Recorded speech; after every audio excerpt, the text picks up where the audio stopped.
শুভ্র তুষারে ঢেকে গেছে রাশিয়ার রাজধানী মস্কো। স্থানীয় সময় বৃহস্পতিবার রাত থেকে দেশটিতে ভারী তুষারপাত শুরু হয়। এতে কিছু এলাকা 50 থেকে 65 সেন্টিমিটার পুরো তুষারে ঢেকে যায়। ভারী তুষারপাতের কারণে রিং রোড ও ওভারপাসগুলোতে মারাত্মকভাবে ব্যাহত হয় যান চলাচল। এমন পরিস্থিতিতে বাসিন্দাদের সাবওয়ে ব্যবহারের পরামর্শ দিয়েছে নগর কর্তৃপক্ষ।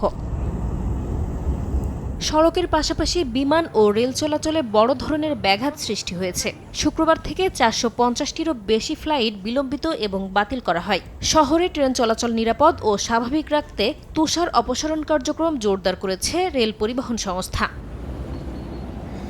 তুষারপাতে নাকাল প্রতিবেশী দেশ ইউক্রেনও। বৈরী আবহাওয়ার কারণে সড়কে যান চলাচল মারাত্মকভাবে ব্যাহত হচ্ছে। এর মধ্যেই শুক্রবার রাশিয়ার ভয়াবহ হামলায় রাজধানী কিয়েভে হাজার হাজার বাড়িতে হিটিং সিস্টেম বন্ধ হয়ে চরম বিপর্যয়ের মুখে পড়েছেন বাসিন্দারা।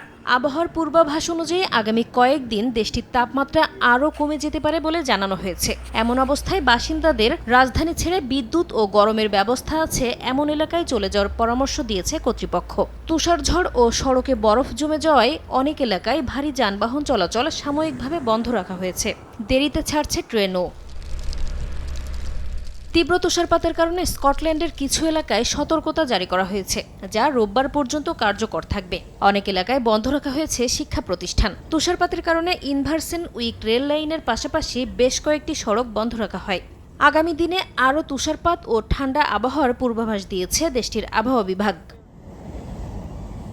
নাসরিন রুমি, সময় সংবাদ।